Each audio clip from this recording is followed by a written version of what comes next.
I think we have about 52 participants who have joined in. Shall we begin? Hello. Hello. Hi. Hello. Yeah, let's begin.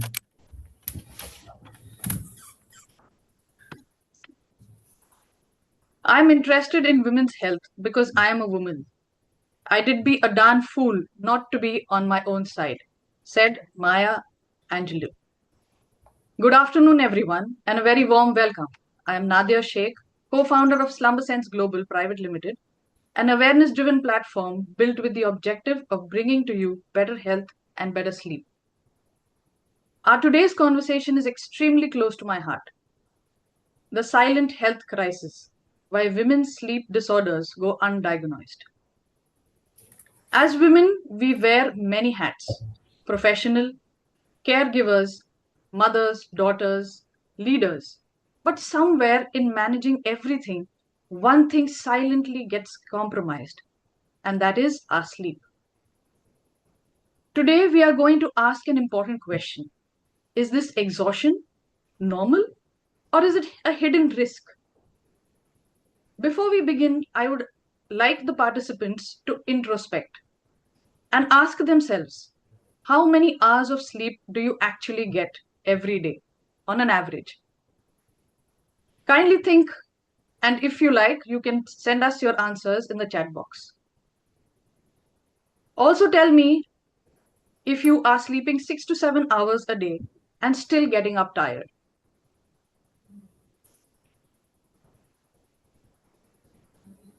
I think most of our answers would be yes. We are sleep deprived, and that is why we are here today. I'm taking this opportunity to introduce to you all our esteemed panelists. First, I would like to introduce Dr. Sneha Tirpude, Senior Consultant Pulmonologist. Dr. Sneha Tirpude is one of Pune's most trusted chest and lung specialists, helping patients with a wide range of breathing problems. She is an MD, DNB Pulmonary Medicine from Topiwala National Medical College, Mumbai. She has an advanced training in asthma and allergy from King's College, London.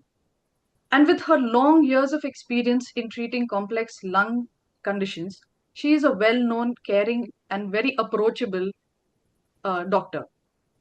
She treats asthma, allergy, chronic cough, tuberculosis, lung infection, COPD, and sleep related breathing problems.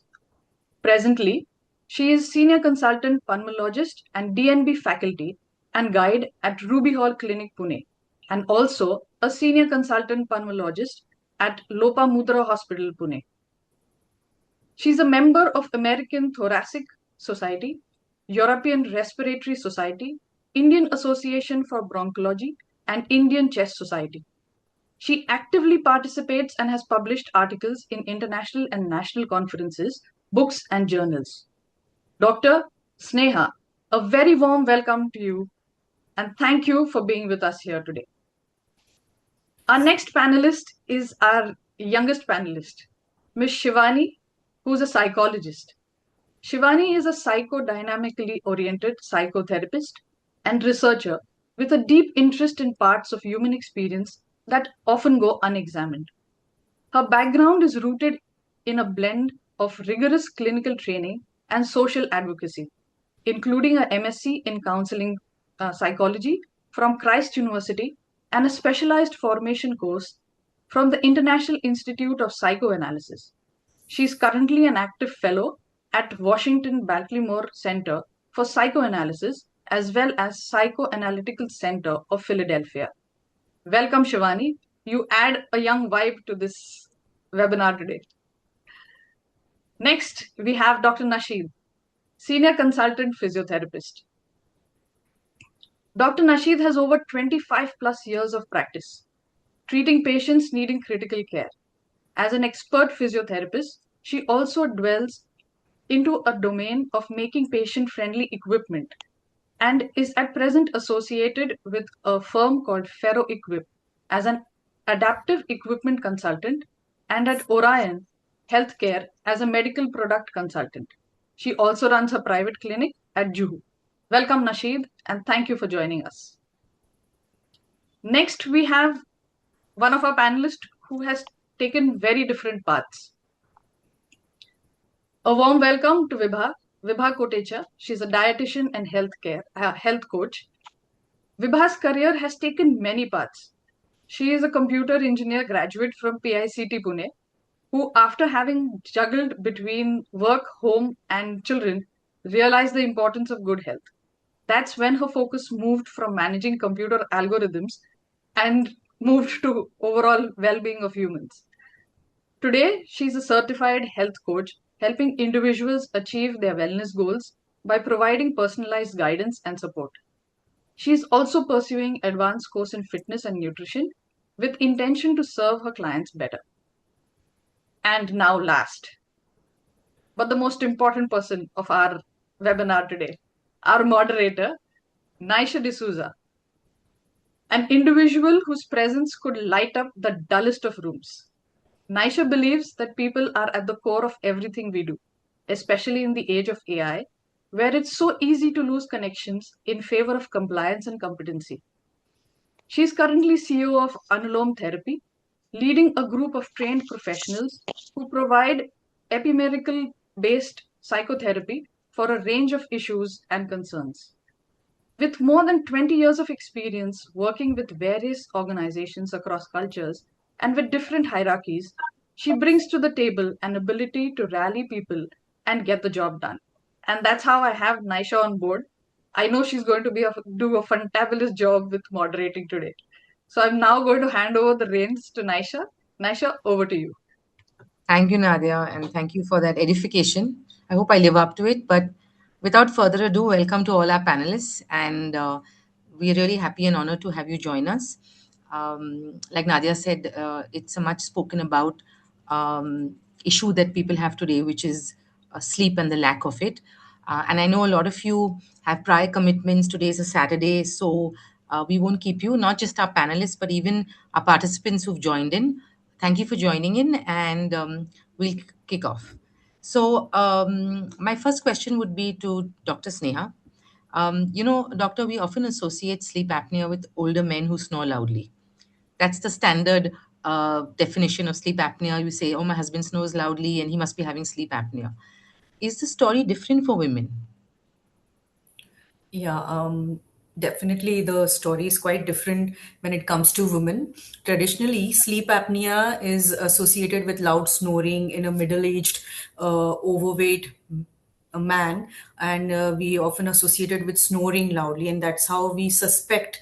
But we now know that many women suffer from sleep apnea even without, and they often go undiagnosed because simply because they don't have this classical symptom called snoring.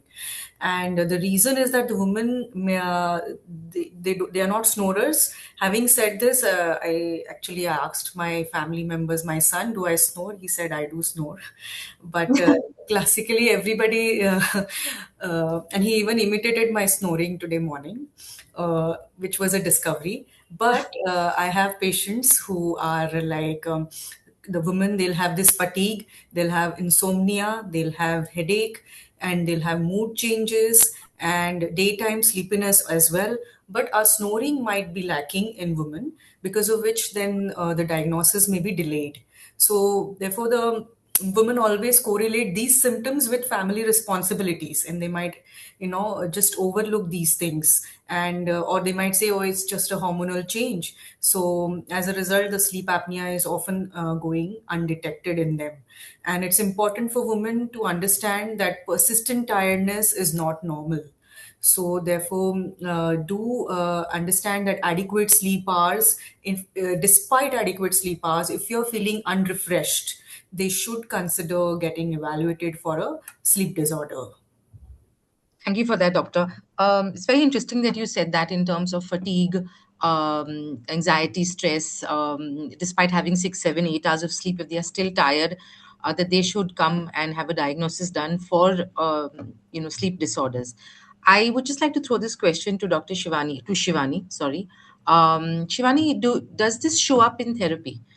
Being a therapist, do you have women specifically, but just generally people coming to you displaying these kind of symptoms of just constantly being tired, anxious, stressed? Does this show up in your therapy room? Absolutely. And the thing is, we'll show up with these kinds of concerns, anxiety, irritability, frustration, conflicts with, partners, friends, whoever. And the thing is, the core of all of these issues is that emotional regulation is not happening. And that's what we find across all of these presenting issues that Dr. Sneha has also highlighted. The heart of it in how it manifests in the psyche is that emotional regulation is not happening, right?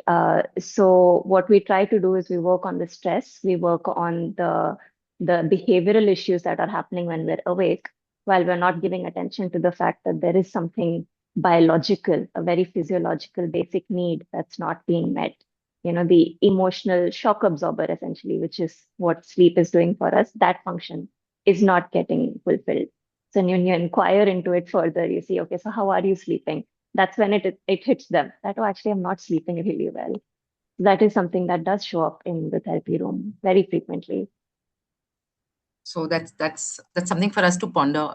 Just throwing it out to the participants in terms of just assessing and reflecting on our own sleep patterns. I'd like to ask Dr. Sneha again, Doctor.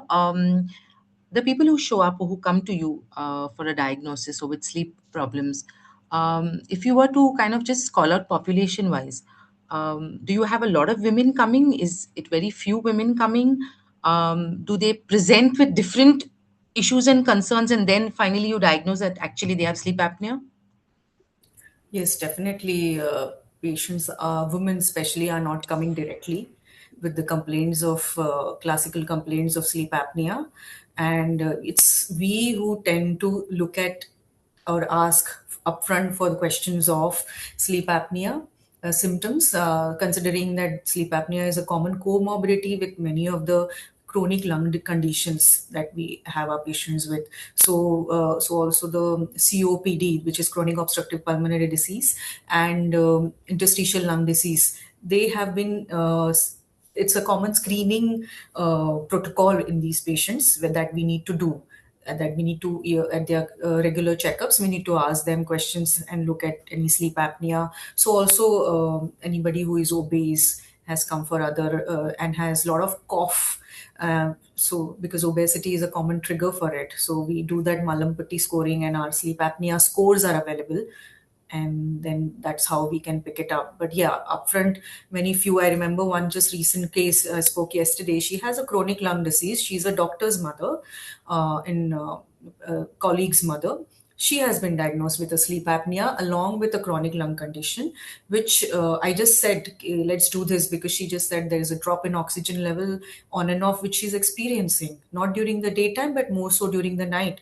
So that's how then we said, Ki, let's just do this. Maybe there's some muscle laxity here, and which is giving rise to. And then she did turn out to have a moderate sleep apnea, and she's now 3 days past starting the therapy, for which she's showing good improvement clinically. Also, she's feeling already fresh, much fresh.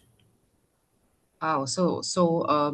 You're talking about obesity and health and the effects of, the comorbidities. I'd like to ask Vibha. Vibha, what do you see showing up in your room when you're talking? You're looking into wellness. You're looking into, you're a health coach, and you're looking into the diets of many people who come to you. Just to ask you, do you find that people who come to you suffer from sleep issues, sleep apnea? And how does that show up for you? Uh, yes, Naisha, very fundamental. Sleep helps you to balance hormones naturally. So it is the most important ingredient when it comes to good health. Naisha, do you agree that you hear people complaining about weight gain, even if they've not changed their diet? Yes. So the answer must be hiding in their sleep habits. More so, we focus on food as well as exercise when it comes to weight management. This is also important, but as a health coach, I always ensure that my clients have good sleep so that it becomes very easy for their body to maintain balance. Now, coming to hormonal issues, what happens is when you're stressed, when you have disturbed sleep, your body goes in stress mode, and your cortisol hormones they get triggered. As a result of which, there's fat storage around the midsection area. Similarly, with less sleep, you feel tired. You don't have energy levels, so you're less likely to move or exercise. And hormones like ghrelin and leptin, which are your hunger hormones and satiety hormones, they also get disturbed. So what happens is you may tend to overeat. You may even make poor food choices. You may even have cravings for sugary food. So Naisha, you see, it's a vicious cycle. So a well-rested body will definitely burn more calories, efficient calories. Then poor sleep will make your body go out of imbalance as well as weight gain. Here, Naisha, I would also like to add in menopausal women, the estrogen level gets depleted, as a result of which they face a lot of sleep issues. So, women, please first prioritize your sleep so that you start feeling better. You feel healthy in a very good way. So, sleep is very important. I think that's really an important point because a general complaint for all women, gaining weight or stuck at a plateau, exercising, like you said, Vibha, and eating healthy, but weight is remaining the same or going up. Um, the root cause could actually be lack of sleep or rest. So that's something to really consider and look into. So, you know, I would like to say for women and also just generally all over for all populations, when you talk about people being obese or not being healthy or, plateauing at a weight or gaining weight, I'm sure it has an effect on their mental well-being as well. How does that show up, Shivani, for you when you're talking to them? Self-esteem, confidence. How does that affect, things like anxiety and mental well-being? These are all extremely closely connected. And like Vibha said, there's a vicious cycle here. So it's really hard to trace back what was the root because once you're caught in the cycle, it just keeps, going in that way. So let's take sleep as the start point. When you're sleep deprived, your body is tired. Your body is almost in a state of emergency at that time. Cortisol is high, you're stressed. And like how Vibha has, explained, it leads to bodily changes as well, weight gain, hormonal imbalances. Now, all of these changes that are happening, what you're thinking is consciously, I'm doing everything right. I'm trying to eat well. I'm trying to stay active. I'm going to the gym, but my body is still changing. And what you're not able to see is that your body is holding on to the calories. Your body is holding on to all of those changes because it's constantly in that state of stress, in emergency, right? And so when your body is changing, despite all of these efforts that you're making, you're not going to blame it on the lack of sleep because you don't realize that it is the lack of sleep which is causing it. You'll blame it on your willpower. You'll say that, oh, I'm not disciplined enough. I'm not self-controlling enough. And that's where the emotional damage starts happening. You take it inward as if it's, a fundamental character flaw that you have, that you're not able to regulate these changes that are happening in the body. And that creates this, spiral of shame. Internally, you're feeling shame about these changes that are happening in the mind, in the body. Externally, people start reinforcing as well. You'll start hearing comments about it. People will feel like they have all the authority to make comments and shame in a lot of different ways, and it reinforces that shame spiral in that way. So essentially what we need to do is sort of shift that perspective from that very critical way of looking at the body as if it's a character flaw that you're having, that these changes are happening, to actually realize that this is a chemical change that's happening in the body. Low self-esteem here, it's not coming from a mental state, it's actually coming as a byproduct of your body feeling like it's betraying you in some way, and you are feeling betrayed by your own body. So you have to sort of shift that narrative from one which is very critical to one which is coming more from curiosity. So let's not say, what's wrong with me? What's wrong with my body? To maybe make it more like, what's happening in my body?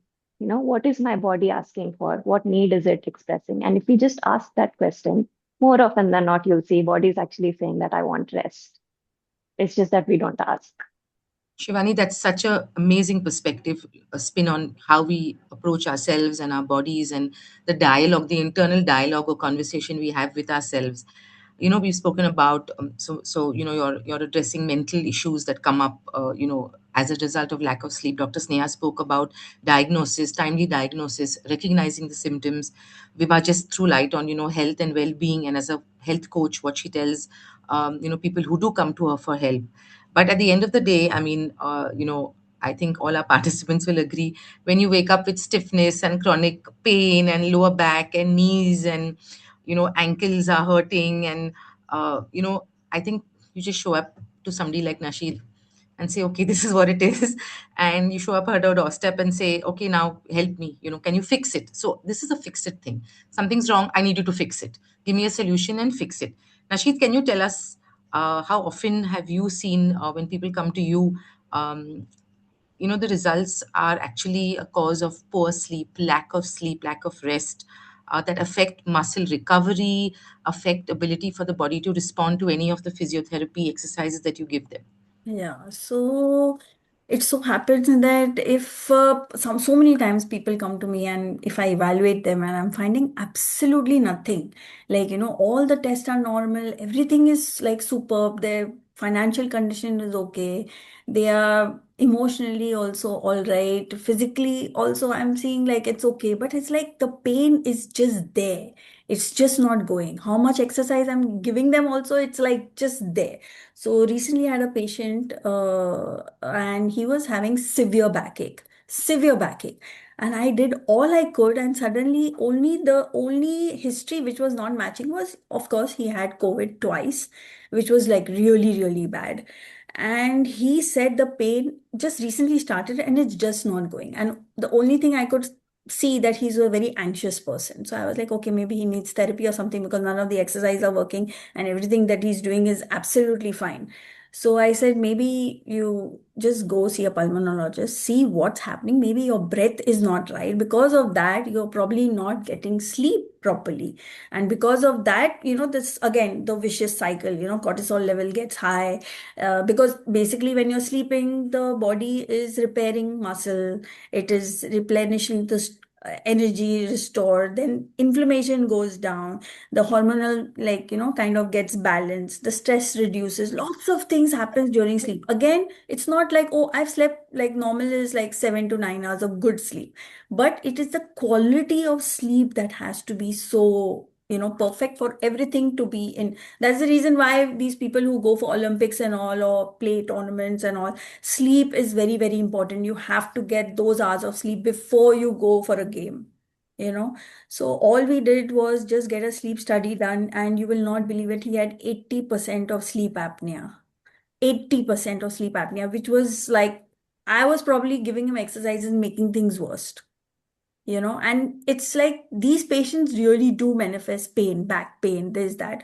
And of course, I checked everything was fine. But again, if I wouldn't have had an experience of, going to pulmonologists, speaking to them, seeing different patients, I wouldn't have also picked up those things. So, it is so important, like, you have to see everything, not only just one thing. Oh, pain ho raha hai, let's go, grab the person, do exercises, give them everything whatever is possible. No, maybe sometimes you have to back off, you have to see maybe there are some other things happening, as Vibha and Shivani also saying that, it's like a vicious cycle that you get stuck in. It's like a vortex, like, oh, this is not happening, that is happening. Oh, otherwise, most of the patient come to me and say, oh, you know what, doctor is saying something's wrong with you, like, I have some mental issue, that's why I'm getting pain. But no, they are actually experiencing pain, and it is absolutely real. And it is because of lack of sleep, lack of breath, shallow breathing the whole night. It's like a whole circle. So definitely, I'm sure Dr. Sneha must have seen a lot of these patients where they come and they say, oh, all my pains have disappeared because, I'm using the sleep apnea machine and everything is fine now, and they don't need the therapist also. I'm sure all of you in their own category must have experienced this kind of thing, because again, shallow breath, spine is taking the load of it, you're getting pain, cortisol level goes high, inflammation increases, and you're getting pain everywhere. And today I'm having shoulder pain, tomorrow I'm having knee pain. So basically, what's going on? Like, so it's Nashi, that's actually quite insightful, for you to kind of touch on all what you just said in terms of pain showing up in the body in different ways, and us taking all of us taking a step back to really understand where it's coming from. which brings me back to Dr. Sneha. Dr. Sneha, can you just share with the participants, the audience, when she spoke about shallow breathing or interrupted breathing? Can you help us understand how do we recognize that, how critical it is, at what point? Because a lot of the times, I'm sure in each of our families, and this doesn't only apply to women, you have children, husbands, extended family, you have somebody who snores, okay, that's one aspect. You have somebody who probably, you say, okay, he or she just has a stuffy nose, or he or she, it's just a congestion, it's just a cold or a cough, or maybe the pollution. I don't know whether any of us really see or understand the criticality of it, or at what point do we recognize that, okay, it could be an issue that's related to sleep apnea. If you can just shed some light on that. Yes, definitely. During sleep, what happens is, especially in deep sleep, there are stages. Uh, there are stages of sleep. So the body performs many important repair functions. So that we've spoken about the vicious cycle. But now if we have to see the ones who are normally having a good sleep, what happens? Their cycle is very correct, which is rest, wherein the repair is happening, and then they're getting reset. So the rest, repair, and reset cycle needs to be restored, right, in these patients. So, but how do we get to that? We understand that the deep sleep is having these stages, and if the stages are not occurring in correct proportion, then the patient is going to have problems. And what are the problems? They're going to be because of less sleep, they'll feel anxious, they'll have a brain fog, they'll have memory disturbances, they'll have increased fatigability, irritability, and we've also sometimes in our scoring we ask for near missed accidents. So we ask for excessive daytime sleepiness. They're like, I sleep so much, I sleep during the day also. Sleep is not a problem. Patient will tell us this if we ask them the question, but we have to make them realize it's the nighttime sleep which is not adequately occurring, which is fragmenting several times, and therefore during the daytime they are ending up sleeping excessively. So also if the stages are not occurring, and the which is the non rapid eye movement sleep and the rapid eye movement sleep in equal proportion, definite proportion, our sleep cycle has a 90-minute cycle every time. So, and as the age progresses, the later age woman, they will have a increased duration of REM sleep or decreased duration. So whatever sleep cycle, this we can only estimate through a sleep study, wherein it's a level 1 or a level 2 study, which looks at the EEG and the sleep brain pattern. So having said this, over the time, if the sleep apnea is not detected or any other sleep disorders for that matter are neglected, the patient will develop a high blood pressure, will come up with you with a heart disease, a diabetes, and a chronic fatigue will be there. So why does this happen? Because there is decrease in the oxygen supply in sleep. When the sleep gets fragmented, it's because the air pipe is getting obstructed in the sleep, airflow is not occurring, so oxygen going in and coming in is decreasing. So the vital organs of the brain, that is the brain, heart, kidney, liver, who continuously require oxygen, every night their oxygen supply is reducing. And it's not just 1 or 2 times, it's every hour, several times, to begin with 5 times per hour or more. So it's a severe problem when it is 15 times or more in the patient, so 30 times or more, so it's 5 to 15. And in pediatric age group it's a different count though. So therefore we need to see that how many times is this issue happening, and the severity, and accordingly management is planned for them, and we diagnose the sleep apnea. So these are the symptoms I think we should be aware about. That is memory disturbances, excessive daytime sleepiness, getting up again and again at night, sometimes with a start you wake up, or your partner evidences it. So a lot of times you have to ask this history along with his sleeping partner, his or her, so that we understand. Because uh, awaking, so they sometimes, patients say हम नहीं उठते हैं, हम कहाँ उठते हैं, हमारी नींद continuous है, एक बार we sleep. But then the thing is, partner will tell you कि snoring sound is slowly increasing, then for few seconds it stops, and then it restarts again. He or she is probably turning on one side, and then it starts again. So that's the time we pick up, that is, it's a crescendo and the decrescendo pattern, which is classically telling there is obstruction in the airflow to a greater extent. So crescendo means slowly the loud snoring sound is increasing, then there is a pause wherein the air pipe is totally gone off. go totally obliterated.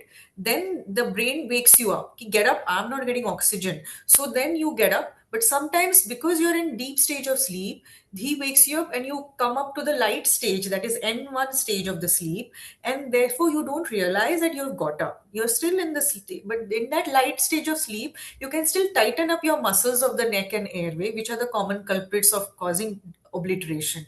So then again, the oxygen is restored, oxygen flow, and it continues. After some time, again, there is obliteration. So this thing goes on again and again. It is really a vicious circle, I think, and if unrecognized or undiagnosed in time, doctor, it could lead to severity of other conditions as well. Um, Nasheed, um, from your perspective, obesity, posture, does that affect airway, breathing, Yeah. health? Uh, can you kind of give us Yes, some yes, inputs on that? absolutely, absolutely, yes. Both obesity and posture significantly affect the health of the lungs and even the breath function. So obesity, it restricts the lung capacity, increases the airway resistance, okay? Because excess abdominal and chest fat compresses the lungs, okay? And again, it suppresses the diaphragm. Obviously, then it reduces lung volume and capacity. So even if you're trying to breathe, you just get the upper apical lobe breathing. It doesn't go to the diaphragm. Okay. And because of that, it increases airway inflammation. This is obesity part. Posture, again, you must have seen nowadays everybody is slouching because of their desk job, because of using the phone all the time. Okay. Again, that's compressing the chest cavity, compressing the diaphragm. Again, then we are only using the upper part, the apical lobes of the breath. Again, like how much you have, just like 30% sometime you're breathing. Okay, only the upper part is breathing. Again, too many variables. You're not using the diaphragm. Ideally speaking, diaphragm is the one which supplies blood also to the organs नहीं, and gives correction मैंने बोला breath वापस लिख के also. वापस करके देने के लिए, क्योंकि Oh, फिर we have somebody else talking. Sorry, Nasheed, participants translation requesting you English to to please something mute yourselves. Marathi and Hindi. Okay, Um, all some right. other set of classes, but okay. Yeah. Yeah, I've managed that. All Yeah, right. thank yes, Nasheed. So, yeah. So then again, I always tell my patients, as and when you get a chance, just do some breathing exercises throughout the day. Okay. Sometimes we forget, sometimes we are seeing something on the phone and it's like, oh my God, what is this news? Like, and then you're stuck, like, fight and flight. So you tend to just be in that position. So sometimes, throughout the day, I don't tell them, oh, subah mein exercise, you're done. So no, throughout the day, kind of, just do a little 15 minutes, 10 minutes. There are so many different types of breathing. Pick what you want. It's not necessary, oh, this is good. Maybe this is good for me, but for you, it might be not good. You might like something else. So fine, just do that. So one is reduction of weight, very, very important. Any kind of breathing exercises is great. Diaphragmatic breathing, the box breathing is there, pursed lip breathing, then there's rib expansion with strengthening. There is some kind of yoga breathing, which is the pranayams. There are many forms of that. And there are so many instrument and devices also. Like if you have some kind of particular condition, you can use any of those devices also. Spirometer, that's of course the doctor will tell you what is capable, according to your lung capacity to use. But as and when, like just people like us who obviously don't have anything, just normal breath throughout the day. Take 5 minutes off, just do a little bit of breathing, and you see the difference. Thank you, Nasheed. Thank you for that. I'd like to ask Vibha. Vibha, can you shed light on how diet affects sleep? What we eat, when we eat, late, early. I mean, you can, let us know in terms of there's so much conversation now happening on social media in terms of what to eat, the push to eat more protein. So one is content of what we are consuming, and the other is maybe time, the time at which we are consuming it, and how does that affect our sleep? Okay, Naisha, there's something known as circadian rhythm. It's the internal clock of our body, which is driven by day and night, more specifically, light and darkness. So, as the sun sets and it begins to get darker, your body secretes a hormone known as melatonin. This hormone is responsible for your sleep and rest. Now, and even at that time, your body temperature reduces and your blood pressure comes down. Now, what happens is when you eat late, now I will just answer this question first. When you eat late, what happens is you send mixed signals to your body. So instead of melatonin, while melatonin is being produced for rest and sleep, the body has to go into digestion mode. So all the energies are drifted into digesting the food you've just had. So what happens is late night eating will definitely affect your sleep, and you may fall asleep. But as Dr. Sneha said, that all the stages of sleep which have to be achieved, the NREM 1, 2, 3, and REM, that deep restorative sleep won't be achieved by the person. Now, what happens is you should at least eat 2 to 3 hours before bedtime. This gives your food is also digested well, and you give rest to your system before sleeping. You have to get calm. There are uh, hormones like serotonin, which needs to be converted into melatonin, and this happens only when you are in rest phase. So sleep of your timing does matter, and late night eating will definitely have an impact on your sleep. Okay, so that takes care of the question of late eating. What about what we are eating? What we are eating, this is in terms of with sleep. Yes, so people who eat in the evenings, what should our evening meal, if you have any advice or tips for our audience, what Uh, should our evening meal consist of, or more importantly, not have for us to have a restful sleep? so dinner should be very light. You can have a soup, and you can have saute vegetables along with paneer. You should have protein source in every meal. Secondly, our Indian meal like dal, chawal, ghee. It's a very, very wholesome meal in terms of protein, carbs, fats. Similarly, you can have khichdi with ghee. So all these foods with some sort of vegetables, because fiber is also very important. So dinner time, very light meals, but all these Indian light meals are sufficient enough to suffice for the next before you sleep. But Vibha, now you have this conversation about being insulin resistant. Right now, that's another big topic. So some of the meals you're suggesting are maybe carb heavy. Some of our participants may be thinking. So my question to you is, for those who are insulin resistant, or does blood sugar fluctuations affect a good sleep? Blood sugar fluctuations, there's a very complex relation between blood sugar and your sleep. Yes, definitely blood sugar fluctuations do affect your sleep. In a way, when your sleep quality, and your hormones, these are deeply interconnected with each other. So now what happens when your blood sugar swings, your body may experience frequent urination, sweating, maybe even thirst, as well as restlessness. So all this will give you disturbed sleep. So I think yes, blood sugar fluctuations definitely affect. And furthermore, if you don't sleep well, then also there are chances that your blood sugar might swing and might become high or low. Which then results in exhaustion in the morning, anxiety, stress, and things like that. Yes, Which, yes. I mean, I can say it openly, but since we're all women panelists here, we see that happening a lot in women in terms of anxiety, stress, exhaustion that show up, and always kind of explained away, either because I'm overworked at the office, or in managing home responsibilities, managing children.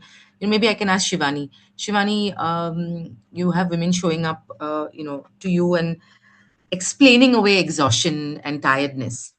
How do you deal with that, or what tips or advice can you give us, to one is recognize what that means and dig a bit deeper, and then get appropriate help, whether it is that they go to Dr. Sneha, or they go for diet and wellness to Vibha, or even if the body is showing up, pain is showing up in different ways, to go to Nasheed. But when they come to you and they present with exhaustion, tiredness, and things like that, how do you approach that? Mm. I think we're speaking about it a lot from the individual perspective, but I think there's a very large cultural layer to it. For generations, women have been taught that your worth is measured by how much you're sacrificing, your capacity to self-sacrifice, essentially. Right? So we are rebranding exhaustion as if it's dedication. So if you're not tired, then you're not doing enough. That is the internal dialogue that's going on at all times. So, you're conditioned to believe that very basic physiological needs, sleep, proper meals, rest, that these are inconveniences. They're not rights that your body has. And we participate in this culture, so we say that we're fine when we're actually running on 4 hours of sleep, 5 hours of sleep. And so you're participating in that culture of that collective silence. We're making it okay that it's invisible, that rest is, not something that we're giving attention to. But what then actually happens is also that culturally there's this second message about women, that we're too emotional, we're too sensitive, we're all very cranky, irritable, that we're not logical. Now, where does that come from? If you actually try to trace that back as well, so there's these two parts of your brain. We have this amygdala. It's sort of like, think of it like the accelerator, emotional accelerator. It makes you feel everything very intensely, anger, sadness, fear, all of these things. But then there's this other part, there's this prefrontal cortex, which does more of the regulation, more processing. So it does decision making for you. It sort of puts things in perspective. Those are the brakes of the car. Now, when you're sleeping, these two things are connected really well. When you get the rest replenish cycle that Sneha also mentioned, it gets, that space for this connection to be maintained properly. But when you're not getting enough sleep, this connection is severed. So your foot is stuck on the accelerator, brakes are not working. Emotions are naturally not getting regulated because of that. So small things will tick you off. A little, like some spill over there, some toy broke in another corner, boss yelled at you, whatever. These small events, minor inconveniences or frustrations feel very catastrophic in the mind. And that's when, and then we're also saying that, no, I'm actually fine. We're not acknowledging the fact that I've not gotten enough rest.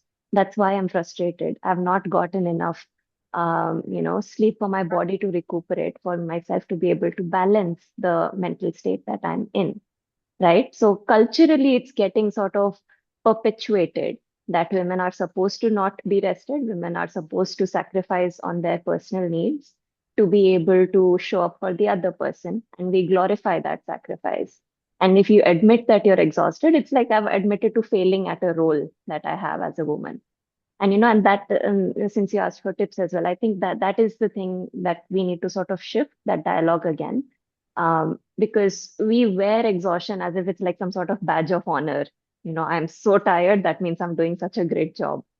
But exhaustion is your body telling you my boundary has been crossed. That is what exhaustion is.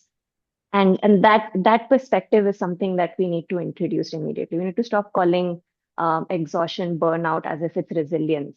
And the well-rested woman is not a lazy woman, and that dialogue needs to change. A well-rested woman is a healthy one, the happy one. It's one that can sustain the work, the role that she has to fulfill. So that's where, yeah, I think that's what I feel it's Shivani, really important to acknowledge. that's incredible. I mean, for you to put it like that, and I think it's an aha moment for all of us here. And I can see the chat just going on and on. People saying yes, absolutely true. And even though the videos are off, I'm sure all the women on the group are just nodding their heads in agreement. So thank you for kind of calling that out and putting it upfront to all of us to see, to recognize, and to acknowledge that's really a story we've been telling ourselves, and we need to rewrite that narrative sooner than later to help ourselves. So that's really amazing. Over to Dr. Sneha. Doctor, if I were to ask you, just taking off from what Shivani just said, what are the couple of things you would say to women in terms of, like, red flags in their lives, things that they can recognize that there is an issue with their sleep? They need to come in, they need to get it checked or tested. If you can kind of say that to us, so many women attending this webinar, it will really help.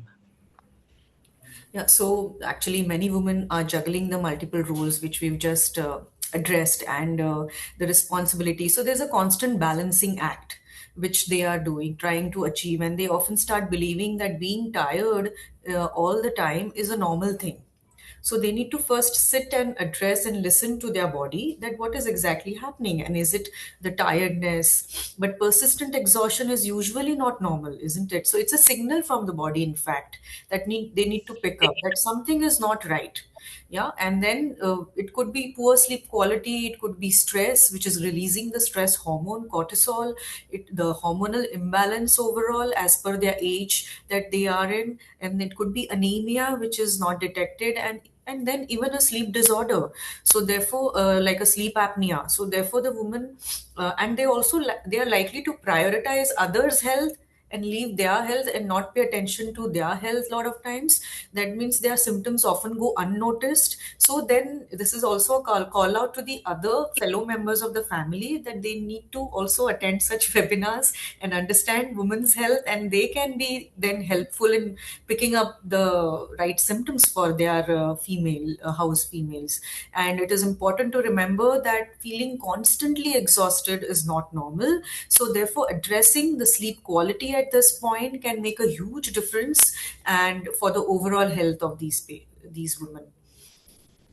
Thank you, Dr. Sneha. And it's a great time to kind of call this out because it being Women's Day tomorrow, I think what Dr. Sneha said, it's not just the woman looking out for the woman.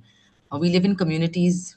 We say, right, it takes a village to raise a child. It takes a village to look after each other, to look after the women who more often than not are at the center of our homes. So yes, call out to the rest of the family members to also look out and to support the women. If I can, reach out to Vibha. Vibha, what are the tips that you would give to people here attending today in terms of how they can get better sleep? Yes, Naisha, definitely. First of all, they should take care of their dinner timings. They should always have their dinner 2 to 3 hours before sleep. Secondly, they can create a very cool, peaceful, quiet environment in their room. It should be very dark. This helps to sleep them much better. Then you can also no screens. Everybody will hate me for this, but actually, no screens 1 hour before bedtime. Everybody needs that, but please try avoiding screens before bedtime. Then you can also create a sleep routine, sort of a sleep ritual that you'll brush your teeth, you'll change your clothes, you'll drink a glass of warm water. So it sends signals to your brains. Now it's time to sleep. You can listen to some light music. There are many ways, as Dr. Nashid said, that you can do different types of breathing. There's so many beautiful types of breathing. You have Anulom Vilom, you have Brahmri, you have left nostril breathing, you have box breathing. All these help to get a better sleep. And last but not the least, because our body follows circadian rhythm, it is very important that when you wake up, you should get exposed to sunlight for at least 15 minutes. So this helps you for a good night's sleep. But get exposed just before 9 a.m., not after that. So all these tips will definitely help you to sleep better. Naisha, I would like to add to this, there are certain foods if people find it very difficult sleeping, there are certain foods which have the content which will help melatonin release faster. So you have fruits like kiwi, you have almonds, you even have pumpkin seeds. For that matter of fact, banana is also good. So you can just try with each thing 1 week or 15 days at a time and see how your sleep reacts to these foods. So there are many different ways in which you can get better sleep. Super. Thanks for that, Vibha. I hope people have taken notes and kind of taken note of what Vibha has said. I know I'm just going to say a couple of things to the audience. If you have any questions, I suggest you can put it in the chat. And between Nadia and myself, we'll pick it up in a short time and try to address as many as we can. But also, Dr. Sneha is going to have to move out shortly. She has some prior commitments coming up soon. So I have another question just to pose to her before she moves out. Dr. Sneha, one of the things that a couple of participants have asked us is how does duration determine good sleep? There's some people who come in and say, I sleep 5-6 hours or 4-5 hours and I'm fine. I've always slept 5 hours in the night. I've never slept longer. For me, it's enough. I don't recognize that I have a sleeping disorder. So, how do you map duration with quality, and is that a thing? Yeah, this kind of a thing is happening all the time. All the patients, when they are telling us about these symptoms, and we understand inside us that from where I have to start counseling him or telling him so that he doesn't at the same time it doesn't hit him hard, because he needs to understand and accept it. It starts from making him accept the situation. So 5 to 6 hours of sleep is good, we say, according to the age, but that's a common guideline for all. But it has to be always customized. The quality matters a lot, is what we have to always remember. And also, how is our daytime happening? What are the what is our schedule like during the day, and then what it demands out of it. So we have to, there are multiple factors which come in role and say that how many hours of sleep is ideal. So it's not like आप 8 घंटे सो गए तो फिर you are feeling very guilty of it today, because we have to acknowledge that sleep is an important part of health. It's not a luxury. So having understood this part, then we don't need to sacrifice sleep. If you want to sleep, you sleep, keep days. I know we have busy schedules, and but the more importantly, if you're experiencing any of these complaints, like we spoke about exhaustion, tiredness, fatigue, then we need to understand and look back, is our sleep quality good? And if not understood, then we can go and consult a concerned doctor. But otherwise, we can also understand and start having a good sleep schedule. A lot of tips are already given by Vibha, and we add magnesium to a lot of our patients. Magnesium glycinate is what we give them. You're right, So doctor. In fact, I don't mean to interrupt, but what you're saying is I just got a question saying, can you address magnesium for sleep? And you just did that. So Oh, okay. Okay. So magnesium glycinate is the one which we look at giving our patients. Even women who are in the menopausal stage, especially, get good help with this kind of a supplement. And this is usually to be taken avoiding caffeine after evening hours, and any hard drinks in evening hours, and also any late night dinners, which has been spoke. Warm water bath is also another good thing. Even a pinch of nutmeg, which we give our children to have a good sleep, has magnesium. So it's also very useful, that we've seen for the patients who don't want to take supplements. And diet wise, Vibha has also guided us further. So these things do have a role to an extent where you don't have anything else underlying, like a sleep apnea won't get relieved with it. So these, keeping the sleep hygiene, we call all this sleep hygiene. So we begin with counseling our patients. Look at your sleep hygiene. Are you spending most of the time on your bed only for doing other activities as well, without, we always, and then when they are having sleep issues, they'll tell us that, I'm getting up in the night, or there is delayed onset, or there's a non-refreshing sleep, or during the daytime I end up sleeping a lot. So then we kind of tell them about sleep hygiene. We begin with sleep hygiene, and then we say that then we can look at supplements like melatonin supplements, magnesium glycinate supplement, and then the next step would be treating insomnia with the actual medical drugs. And also sometimes if we address sleep apnea without addressing an insomnia, we're not going to give him relief. He's not going to get relieved of his sleep apnea unless I treat his insomnia as well. So for me, sleep hygiene and thus other supplements, ensuring insomnia is corrected as well. So some of them can have multiple sleep disorders. Women can have a lot of painful legs during sleep. The muscles are painful. Movements, they can have excessive movements in sleep. So all this with, customization is important for their treatment as to who needs what. So that really takes a detailed history, and then we can give them a better result. Because nowadays, a lot of times they are on CPAP, they come to us, either they're not tolerating or they're not getting relieved with it. So these are various other factors which play a role. I understand, doctor. I mean, a proper diagnosis is required to really understand the layers that could be involved. One of the questions, if you can please answer before you kind of leave us, you got a couple of minutes, is a lot of the women here are asking what happens to the 3 a.m. wake up. If they themselves and a lot of family members wake up at 3 and then for 2, 3 hours they're not able to go back to sleep. What can that be linked to? Or how do they deal with something like that? Yeah, it's actually very common, especially in people who are stressed, who are anxious, who have poor sleep habits. So once you feel those things are happening, you need to again go back, look at your sleep hygiene.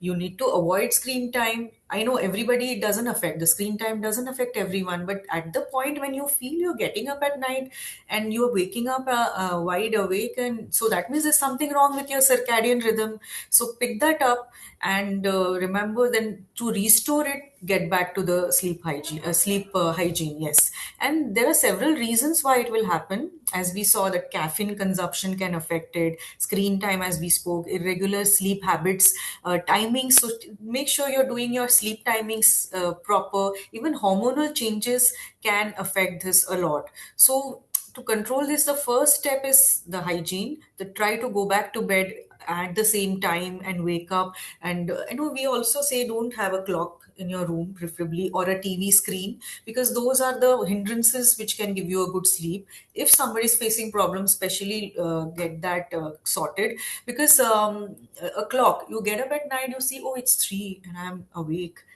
then it's a circle again. Stress, anxiety, I'm not sleeping morning, I have to go get up this time, I have this, I have that. So watch ko nikalo, nahi aa rahi, just do breathing exercise, just pay attention to your breath, just do mental relaxation exercise, whatever you know of, you believe in. And so therefore don't go back to your mobile and check this that.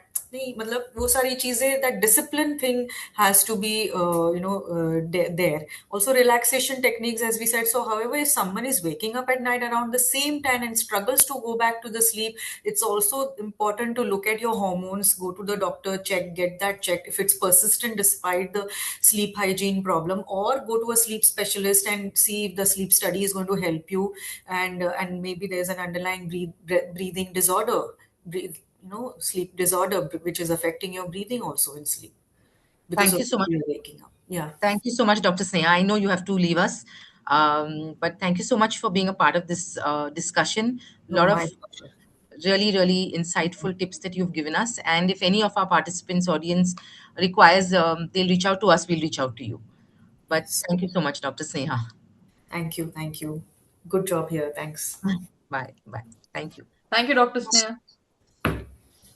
Nasheed, if I can request you, we have a couple of messages here saying, as a physiotherapist, kind of what tips or insights can you give to general population, but a lot of women reaching out to deal with things like restless leg syndrome that show up. A lot of them are saying frozen shoulder. Is that linked to anything specific? Are there exercises that help, or does it link directly to hormonal changes, to things like menopause, or then boils down to things like lack of sleep and exhaustion?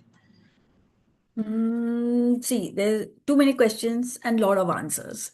Okay, so so the thing is that you have to, again, everything is customized. So when a patient comes to me, this is for everybody's understanding how to address who to go to. Whether you need to go to a therapist, whether you need to go to Shivani, whether you need to go to Viva, who do you need to go to address something like that? Okay, or you need to go to Dr. Sneha. Okay, depending on what's happening like. So there is a certain population, of course, considering there is no underlying condition, like if you have diabetes, you have any kind of a COPD, like any kind of a respiratory disorder, any cardio thing. So basically, suppose if you're taking medication, some medication also have side effects which have all these things in it. Another thing is that, okay, you have chronic pain. Okay, chronic pain is like, see, that's one of the reasons why most of the women fall into autoimmune conditions, because chronic stress, chronic everything, anything chronic you take will land up and take you to autoimmune conditions. All right, so that's like one thing that we women have to address, like, and be very, very careful for our stress levels. I'm sure Shivani and Vibha will have more insight on this, because they must be seeing more of those patients, because when people come to us, we are just addressing the pain, but the emotional and the mental stress that the person goes through with all this, they deal with it more than we do. And again, the patient is coming to us, pain, pain, pain, pain, pain. Arey, but pain क्यों हो रहा है? Why is it happening? How is it happening? Okay, yes, you had a fall and you got hurt, and yes, that is a physical pain. Okay, then, oh, I had pain like 20 years back, I had a fall and it's paining. Okay, fine, great, physiotherapy. I want to lose weight and you're coming to a therapist, great. But if there is something happening in the house, a person is, very stressed out due to whatever, घर में कुछ चल रहा है, physically they are not feeling like, some kind of long standing illness is there, you're stressed out at all, so only physio is not going to help you. You need help from other, you know faculty members, like, Vibha can help, Shivani can help. So again, pain is one of the things that you have to address, why you're getting pain, how you're getting pain. Okay, and see, again, as you said, frozen shoulder can be caused because of diabetes also. Okay, again, there is a underlying condition. All right. Restless leg syndrome can be because of simple things such as vitamin calcium deficiencies also. or it could be nervous system not regulated also, very simple. So it's like, the thing that you've seen some people always keep doing this. So it is the same thing that they're doing, with their legs, Mm. trying to calm the nervous system. So everybody has something or the other they do to calm the nervous system down. Just me doing this is calming my vagus nerve. Okay. Just vagus nerve stimulation. So that what happened, my stress levels are going down by itself. It's a very automatic thing that is happening. So again, all the women, we need to address from where is your pain coming, what type of pain you're getting. Then you go to that particular, otherwise you're only doing doctor shopping, trust me. This is doctor shopping is going on. That's it. Very simple things such as getting up in the middle of the night, 10,000 times going to the toilet is like, oh, I'm going to the toilet 100 times. I'm going to the toilet all. That's the reason why I'm not getting sleep. Okay. I have so many people coming and telling me that, oh, I go to the loo so many times that that's the reason why I'm not getting sleep. Boss, your diaphragm is so stuck. Okay, that's the reason why you need to go to the bladders getting full. You need to go to the loo all the time. You probably have sleep apnea. Go get a sleep study done. Probably because if you go to a normal doctor, GP, they will tell you that, oh, you know what, you have some kind of pelvic health issue, go to a gynecologist, go to urologist, go to a physiotherapist. But probably it is just sleep apnea. You put the patient, do the sleep study, patient is on the machine. I'm sure Dr. Sneha would have more input on this. And you will not believe it. There is no incontinence. There is no urgency. There's nothing. The going to the loo 10,000 times in the night just stops. And I'm sure after a certain age, all of us women do get this problem because of a lot of things. Because again, our musculoskeletal, we need to exercise a lot. Muscle strength reduces, so we need to address all these things. So again, where you have pain, how is it paining? What are the external factors? Who you should go to? Very, very important for you to understand. Then when you come and explain to the doctor or the therapist or the dietitian or any physician also, they know exactly how to manage it. Otherwise, literally, I'm telling you, oh, this doctor doesn't understand me, I don't want to go to this doctor. Oh, that one does understand me better, let me go there. But is that useful for you? You have to first understand what's happening. Self-awareness is very important. You have to understand what's happening with you first. Then people also can address things. Rashid, that is amazing. Thank you for that. I think self-awareness, that's if that's a takeaway that we can from this, Slumber Sense webinar, it's to be aware of what's happening with us first, to identify, to acknowledge what's going on with us before we, like Rashid so amazingly put it, go doctor shopping and see who applies to us and who doesn't. But yeah, extremely relevant. Shivani, over to you. What are the couple of tips that you can give our audience in terms of um, being able to manage? So I don't want to go back to the whole anxiety stress situation, but if they present with lack of sleep or not being able to sleep or not having rested sleep, from your perspective, what are the couple of tips that you can give them to try to get that sleep or that rest that they require? I think lot of I'm taking a lot from what Nasheed has already shared and Dr. Sneha as well, but I feel we can categorize these into boxes. First, I would say you really need a brain dump at the end of a day. And this can look like anything for yourself, but what happens at the end of the day is that your brain is really activated. It's had a long day of lot of things happening. Could be work, could be family, could be anything. There's a lot of activity, there's a buzz in the brain that's going on. And a lot of it creates a stress response in the body as well, in the mind and the body. So you need some avenue, some space where this buzz can be sort of purged out. So this could be talking to somebody, talking out what has happened in the day. What are the to-dos coming for the next day? What all is on your mind? That very claustrophobic sense that you can get internally about all of these things. You dump it out some way. It could be talking about it with somebody.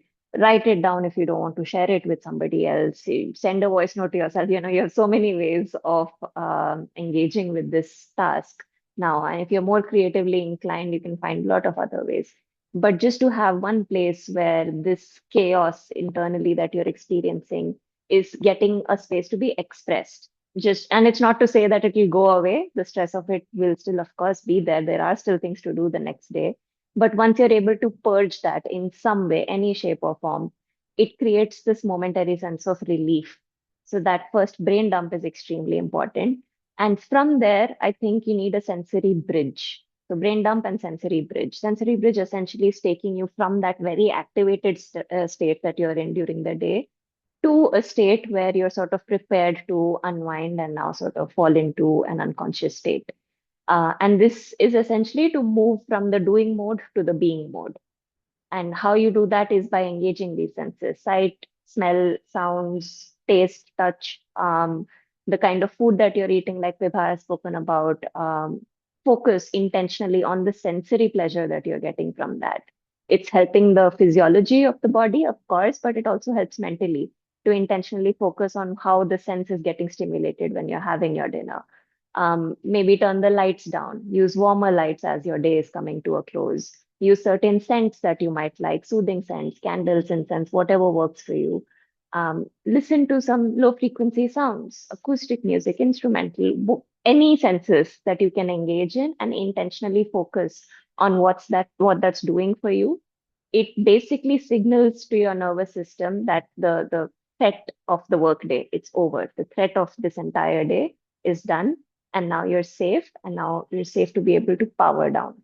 So you dump all of the things out internally, the chaos that's going on. And once you have dumped it out, you bring your attention to the senses, not to the brain, to be able to sort of flow slowly into a state where you can not just ensure good amount of sleep, but that quality of sleep that you'll get. Super, Shivani. That's a wind down routine, if I've ever heard one, a really great one.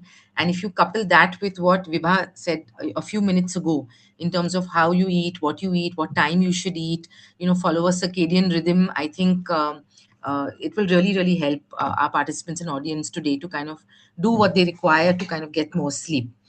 Ladies and gentlemen, if there are any gentlemen who've also joined us, as we conclude today, the message is really loud and clear. We've heard from all our esteemed panelists, women who are resilient, and we're talking to all women in our audience who are also resilient folks. But the underlying principle to note here is that our resilience should not come at the cost of our health. If you snore, if you wake up tired, if you experience mood swings, if you are gaining unexplained weight, or you face persistent fatigue, if you are doing your exercise, following a diet, and your weight is plateauing, it's a wake up call that you must take. Don't ignore it. Take the call for yourself if you have no one else around you who's willing to take that call for you. Don't brush these symptoms aside, just as hormonal changes, menopause, perimenopause, it's motherhood, I just need to look after my family, PCOD. Don't just say that these are the things that are affecting how you feel. We say don't assume, get help from a specialist. You have people like Vibha, who's with us today. You have Nasheed, who's here. If you'd like to reach out to them, their contact details, please reach out to us at Slumber Sense and we'll share that with you. We also have a therapist with us, Shivani, who'll talk about the mental and emotional aspect of what you're going through. Sleep is not a luxury, it's a necessity. Please get a good one. Over to you, Nadia. Thank you, Naisha. Thank you for the incredible session. This morning, when I was just preparing for the webinar, I got hold of this poem on internet. Everybody, if you would like to hear it, it says the title of the poem is "The Vessel of Light." Be patient with me, says the soul. I come built with strength, but I am not stone. Vary from giving, from holding the line. I need replenishment, a moment of mine. Take notice, dear woman, of how you labor your frame. You are not a machine burning without a name. The mind needs a rest, a pause from the race, to find the quiet within this loud space. It is not selfish to stop and to breathe, to shed the heavy armor you no longer need. A day is not a lifetime, a rest is not defeat. It is not quite kind and necessary retreat. So nourish your body and tender your heart, for you are the masterpiece, the work of all art. Take care of yourself in the calm and the strife, and cherish the wonder of your own life. So, audience and panelists, I hope everybody has enjoyed the show as much as we have enjoyed it to put it together for you. Now, on behalf of Slumber Sense Global, I would like to thank our incredible panelists. Firstly, I know Dr. Sneha has left, but audience, she's one of the best pulmonologists in Pune. So if you want, you can get in touch with her. I will be sharing her phone number and her website details on the WhatsApp app, so you can reach out to her. Ms. Shivani, our young breed and really dynamic psychologist. Thank you for making this event a very memorable one. And thank you for making the audience aware about getting back into their calm and patience and unwinding before they end the day. Nasheed, thanks a lot. Grateful for your time and the consistent support you gave to organize this webinar. Vibha, thanks a lot. I hope this new journey brings you a lot of appreciation and success. Naisha, I can't thank you enough. Thanks a lot. Always welcome. You've done a brilliant job. Beautifully conducted the session. Thank you, Very audience. I hope this discussion has motivated each one of you to look after yourself. There is a Google page or a form that I will be sharing in the WhatsApp group. Kindly fill it up, and if you want us to help you out, please reach out to us. At Slumber Sense, we hope to bring to you more of such sessions. I request you all to follow us on LinkedIn and Insta, and we are soon to start our YouTube channel. So thanks again. A very happy Women's Day to each one of us. May each of our power keep growing. Thank you, everyone. Thank you so much. See you all soon. Thank you, Have a good weekend, everyone. Talk soon. Thank you, Vibha, Thank you. Nasheed, Thanks, Shivani. Nasha.